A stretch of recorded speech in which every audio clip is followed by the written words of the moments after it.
Hello, everyone. Hello. Buongiorno. Bonjour. Okay. So I had a job interview,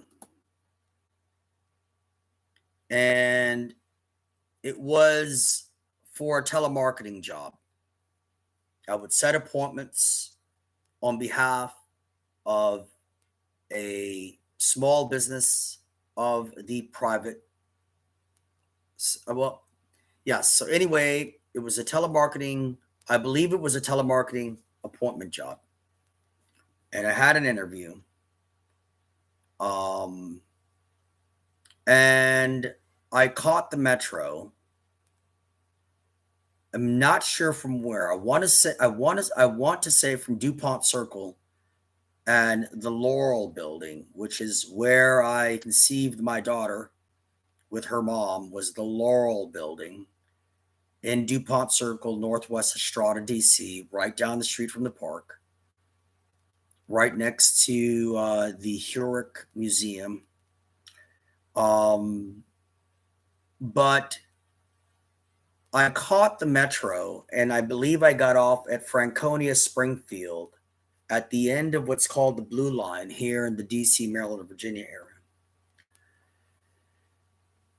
So I get out at Franconia, Springfield, and then I catch a bus for this interview. And I have this is before the internet. Yeah, there are no social media platforms. I don't believe there's the internet. I don't even know if there were cell phones back then. I don't remember. But if you had an interview, you couldn't just do a Zoom conference meeting. You couldn't just call or text them on your cell phone.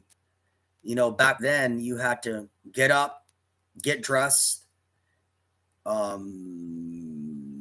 If need be, bring your portfolio, your folder, your suitcase, and you either drove there or you caught the bus or train there and you met with them in person. That's how it used to be.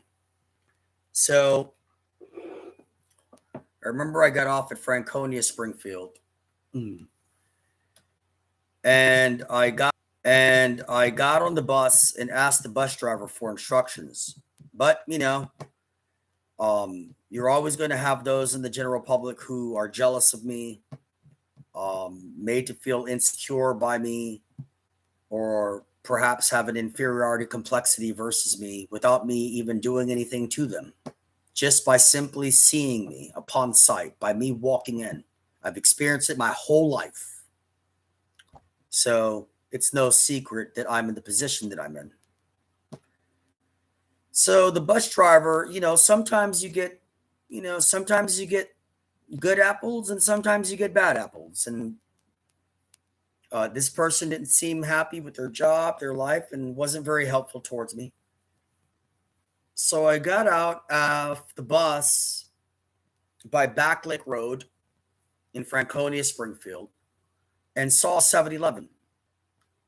These are all true stories, man. So I'm kind of thinking, I just came out here. I'm going to be late for this interview, which means I'm not going to get the job. And I'm out here.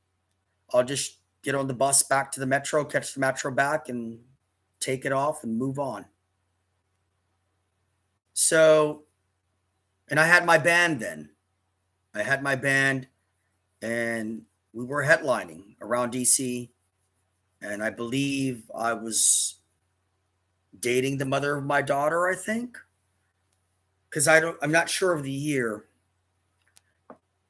So I was like, okay, if I have to, I'll catch the bus back to the metro. I'll ride back to DuPont Circle. I'll take this tie off, take all this off, and I'll go meet up with my band at rehearsal or just hang out with my girlfriend or whatever. So I'm there and I see the 7-Eleven. And I walk into the 7-Eleven and I ask the cashier, I think I gave the cashier the address. And I asked people in front of there, and it didn't seem like anybody wanted to help me. Remind you of like when that guy didn't want me to go inside of Constitution Hall for Robert Plant, but there was that heavyset security guard lady who said, "Come here, honey." Right. Well, this was kind of like that. So I go inside the 7-Eleven. It wasn't very helpful. Then I'm out in front of the 7-Eleven. Weren't very helpful to me. And there she was. She was standing at her car. She clearly was what I guess they call a soccer mom, meaning she had all these stickers, I think, of schools, and you could just tell that she had kids and she was a mother. She said, "Hey, do you need a ride? Are you like," I think she said, "Am I lost or whatever?" I said, "Yeah." I said, "The bus driver wasn't helpful. So I got off at this stop, thought I'd step into 7-Eleven, but no one seems to know where this is at. So I'm about to head back."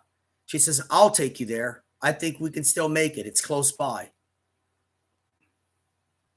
She had stickers on the back of her car with like a soccer ball, literally. So I got in the car with Janelle Mendenhall. So I jump in the front passenger seat, and she starts to drive me towards the address of my interview.